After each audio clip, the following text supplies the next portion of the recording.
உங்களுடைய பேர் என்னங்க? எந்த தொகுதியினுடைய நாம் தமிழர் கட்சி வேட்பாளராக போட்டியிடுறீங்க?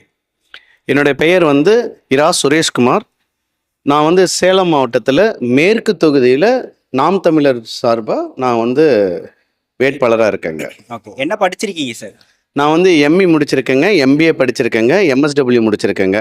அது இல்லாமல் இன்னும் 2-3 டிகிரி சைமல்டேனியஸாக பண்ணிகிட்டு இருக்கேங்க. ஓகே. பிஹெச்டி அப்ளை பண்ணியிருக்கேங்க. ஓகே. உங்களுடைய அரசியல் பயணம் எப்போ தொடங்குச்சு? எப்போ நாம் தமிழர் கட்சிக்கு வந்தீங்க? என்னோட அரசியல் பயணம் பார்த்தீங்கன்னா 2000 ஆரம்பிச்சதுங்க. 2000 என்னோட அரசியல் பயணம் எப்படின்னா, நாங்கள் டைஃபின்னு சொல்லுவாங்க, கம்யூனிச சித்தாந்தத்தில் பார்த்தீங்கன்னா இளையோர்கள் இருப்பதற்கான ஒரு வாய்ப்பு அதில் இருந்தது. அதனால் அதில் ஒரு 7 வருட காலம் பயணிச்சேங்க. 2007க்கு அப்புறமேட்டு நம்மளோட இனப்படுகொலையை பார்த்து அதில் தமிழர் தேசிய முன்னணின்னு சொல்லிட்டு ஐயா பழநெடுமாறன் ஐயா கூட பயணிச்சேங்க. அதுக்கடுத்து 2015 ஐயா சகாயம் ஐஏஎஸ் அவர் கூட மக்கள் பாதைங்கிற அமைப்பில் பயணிச்சேங்க. அந்த மக்கள் பாதை இயக்கமாக இருந்ததுலேருந்து இது வரைக்கும் அதுலேயும் பயணிச்சுட்டு தாங்க இருக்கோம். அது இல்லாமல் 2009க்கு அப்புறமேட்டு அண்ணனோட அந்த கொள்கைகளும் அண்ணனோட கோட்பாடுகளும் பிடிச்சி நாம் தமிழரோட ஆதரவாளரவே இருந்தாங்க. அதுக்கப்புறமேட்டு நாம் தமிழர்லேயே பயணிக்க ஆரம்பிச்சிட்டேங்க. உங்களுடைய வேட்பாளர் தேர்வு எப்படி நடைபெற்றது? அதை பற்றி சொல்லுங்கள். என்னோட வேட்பாளர் தேர்வுங்கிறத பொறுத்த வரைக்கும், அண்ணனை பொறுத்த வரைக்கும் ஒரு சாதாரணமான எளிமையான மக்களும் அதே மாதிரி மெத்த படித்தவர்களும் மக்களுக்கு ஏற்கனவே அவர்களுடைய தொண்டு செய்ததோட அந்த வரலாறு எல்லாமே பார்த்து அண்ணன் ஒரு தரமான ஒரு விதையை எடுத்து ஊன்ற மாதிரி எங்களை தேர்வு செஞ்சிருக்காருங்க. சேலம் மாவட்டம் அதிமுக பலமாக இருக்கக்கூடிய தொகுதி. அதிமுகவினுடைய பொதுச் செயலாளரே சேலம் மாவட்டத்தை சேர்ந்தவர் தான். ஸோ சேலம் மாவட்டத்தில் நாம் தமிழர் கட்சியினுடைய வளர்ச்சி என்ன மாதிரி இருக்குது? என்ன மாதிரியான வளர்ந்துருக்கு அங்கே கட்சி பணிகள்? ஒரு சின்ன எடுத்துக்காட்டாக சொல்லணும்னா, அண்ணா அறிவிச்சு இப்போ 3 மாதங்கள் ஆகுதுங்க.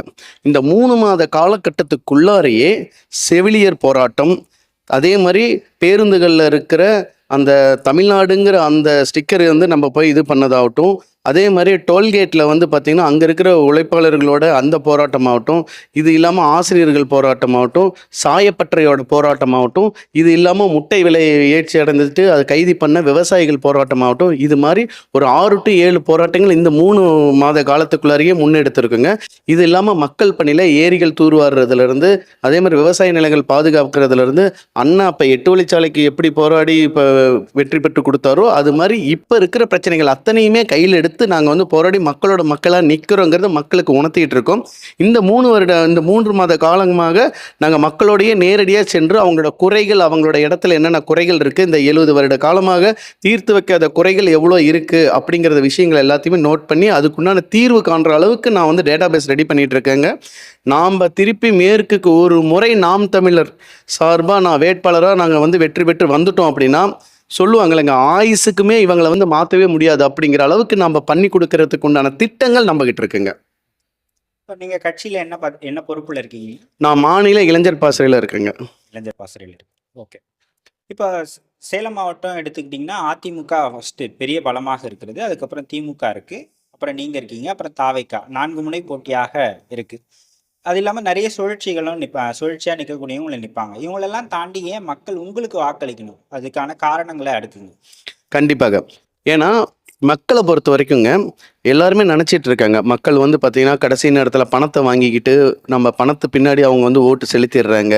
அதே மாதிரி ஒவ்வொரு கட்சி சார்ந்து இருக்காங்க அப்படிங்கிற மாதிரி ஒவ்வொருத்தருமே கட்சிகள் ஆரம்பிக்கும் போது நல்ல கொள்கை கோட்பாடோடு நம்ம மக்களுக்கு நல்லது செய்யணுங்கிற அந்த எண்ணங்களில் தான் ஆரம்பிக்கிறாங்க.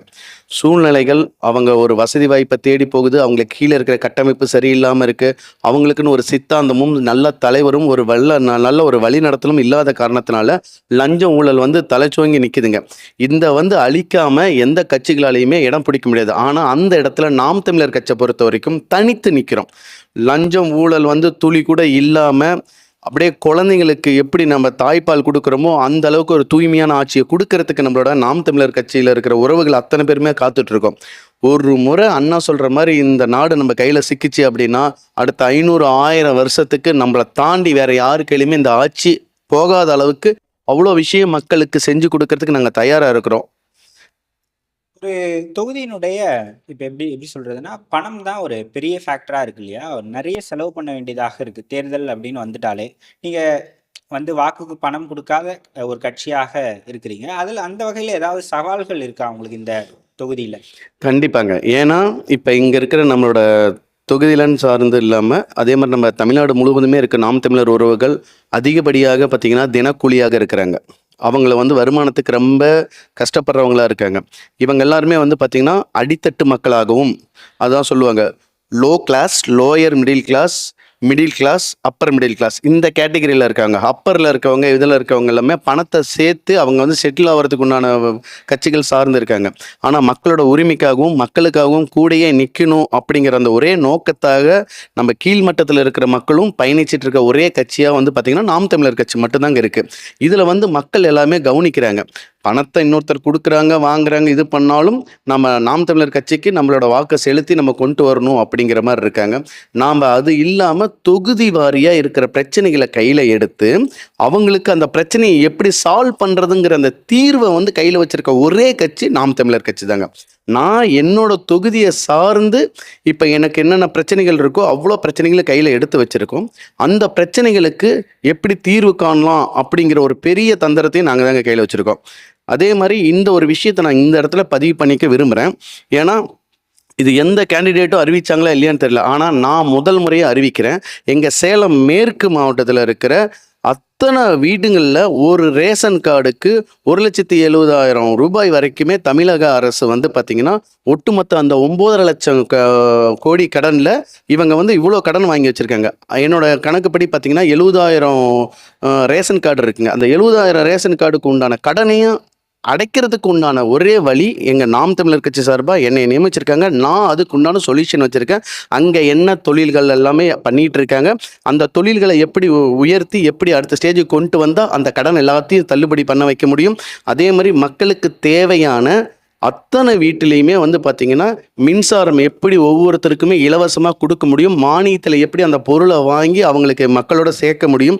இலவச தூய குடிநீர் எப்படி மக்களுக்கு கொண்டு போய் வீடு வீடுக்கும், பஸ் ஸ்டாண்ட்லயே ஆகட்டும், பொது இடங்கள்லயே ஆகட்டும், எல்லா இடத்துலையுமே தண்ணி போத்தல் இல்லாம நமக்கு எல்லாத்துக்கும் தூய குடிநீர் எப்படி கொண்டு போய் மக்களுக்கு சேர்க்கிறது, எப்படி எல்லா குடிநீர் மையங்களை எல்லாத்தையும் உருவாக்குறதுல இருந்து எல்லாத்தையுமே அந்த ப்ராஜெக்ட்ஸ் எல்லாத்தையுமே நான் கையில வச்சிருக்கேங்க. ஏன் அப்படின்னா, நாங்க படிச்ச படிப்பு MSW படிக்கும்போது ஆகட்டும், இன்ஜினியரிங்ல பயோமெடிக்கல் படிக்கும்போது ஆகட்டும், அதே மாதிரி பிசினஸ் மேனேஜ்மென்ட்க்கு நம்ம படிக்கும்போது எல்லாத்தையுமே நம்ம வந்து இது ஓரியன்டடா மட்டும்தான் ரிசர்ச்லயே தான் நம்ம பண்ணிட்டு இருக்கோம். இப்போ நான் அடுத்து PhDல நான் ரிசர்ச் பண்றது இந்த விஷயத்தை தான் பண்ணிட்டு இருக்கோம். ஸோ மக்களுக்கு என்ன தேவையோ அந்த விஷயத்தை தான் நாங்கள் நாலேஜாகவும் படிக்கிறோம். மக்களோடவும் நாங்கள் நிற்கிறதுக்கு உண்டான ஆர்வத்தோட இருக்கங்க. இப்ப நெறைய சித்தாந்தங்கள் இருக்கு. வலதுசாரி, இடதுசாரி. நீங்க தமிழ் தேசியத்த முன்வைக்கிறீங்க. அது இல்லாம நெறைய அரசியல் கட்சிகளும் இருக்கு. இதையெல்லாம் தாண்டி கூட மக்கள் நோட்டாவுக்கு ஓட்டு போடுறது ஒரு 1% மக்கள் அந்த பக்கம் போயிட்டே இருக்காங்களே! அப்ப இன்னும் நம்ம வந்து நம்மளுடைய கொள்கைகள வீரியமா மக்கள்கிட்ட கொண்டு போய் சேர்க்கணுமா? இல்ல நோட்டாவுக்கு ஓட்டு போடுறவங்களுக்கு உங்களோட பதில் என்னன்றத சொல்லுங்க. கண்டிப்பாங்க. மக்களை பொறுத்த வரைக்குங்க, அவங்க வந்து உண்மையாலுமே சொல்றேங்க, ரொம்ப அப்பாவிகள். அவங்களுக்கு வந்து பார்த்தீங்கன்னா, ஒரு வீட்டில் தம்பி நீ பிறந்ததுலேருந்து நீ LKG படிக்கிற, அடுத்து ஸ்கூலிங் முடிக்கிற, அடுத்து காலேஜ் படிக்கிற, அடுத்து வேலைக்கு போகணும், திருமணம் பண்ணணும், அவ்வளோதான். நீ அடுத்து உன் பசங்களை படிக்க வைக்கணும். இது மாதிரியான ஒரு கட்டமைப்புக்குள்ளார இருக்கிறாங்க. அவங்களுக்கு நாம் என்ன சொல்லித்தரோம், நம்ம என்ன ஃபீட் பண்ணுறோமோ அதை தான் அவங்களோட மைண்டில் ஏறிக்குதுங்க. அது மாதிரி இருக்கும்போது இப்போ எங்களோட நாம் தமிழர் பொறுத்த வரைக்கும் அவங்களோட சித்தாந்தத்தை, அவங்களோட கொள்கைகளை நிறையா பேர் வந்து உள் வாங்கிக்கிட்டவங்க ஓட்டர்ஸாக மாறி இப்போ 35-36 லட்சம் பேர் ஓட்டு போடுறாங்க. மீதி இருக்கிறவங்களுக்கு அந்த சித்தாந்தமோ கொள்கைகளோ தவறான வழியில் வந்து பரப்பப்படுகிறது. அந்த தவறான வழியில் பரப்பப்படுது மீன்ஸ் எப்படின்னா, இப்போ எங்கள் அண்ணன் ஒருங்கிணைப்பாளர் இருக்காருன்னா அவரை பற்றி குறைகள் சொல்கிறது.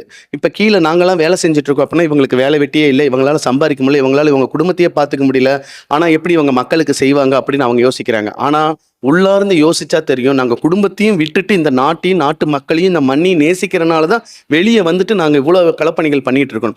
இந்த புரிதல் வரத்துக்கு கொஞ்சம் காலங்கள் எடுக்கும். ஆனால் அந்த கொஞ்சம் காலங்களில் கண்டிப்பாக பெரிய மாறுதல் நடக்கும் அப்படிங்கிறதுல நாங்கள் வந்து உறுதியாக இருக்கிறோங்க. இறுதியாக உங்களுடைய சேலம் மேற்கு தொகுதி வாக்காளர்களுக்கு நீங்க என்ன சொல்லணும்னு விரும்புறீங்களோ சொல்லலாம். உண்மையாலுமே ஒருத்தர் ஒரு சொர்க்க பூமியை பார்க்கணும் அப்படின்னா அதை ஒரு எடுத்துக்காட்டான ஒரு தொகுதியா சேலம் மேற்கு மாறணும் அப்படின்னா கண்டிப்பா நாம் தமிழர் உறவுகளுக்கு எங்களுக்கு விவசாய சின்னத்துல கண்டிப்பா ஓட்டு போடுங்க. நாங்க அடுத்த உங்க தலைமுறையா மாறினாலும் குழந்தைகள்ல இருந்து அடுத்த பேர பிள்ளைகள்ல இருந்து எல்லாருமே நல்லா இருக்கிறதுக்கு, ஹெல்தியா இருக்கிறதுக்கு அவங்களுக்கு உண்டானது என்ன தேவையோ அது 100% எங்களால் கண்டிப்பா பண்ணி தர முடியும். அதுக்குண்டான உணர்வுபூர்வமாகவும் திட்ட விளக்கத்தோடையும் நாங்கள் வந்து கையில் வச்சுருக்கோம்.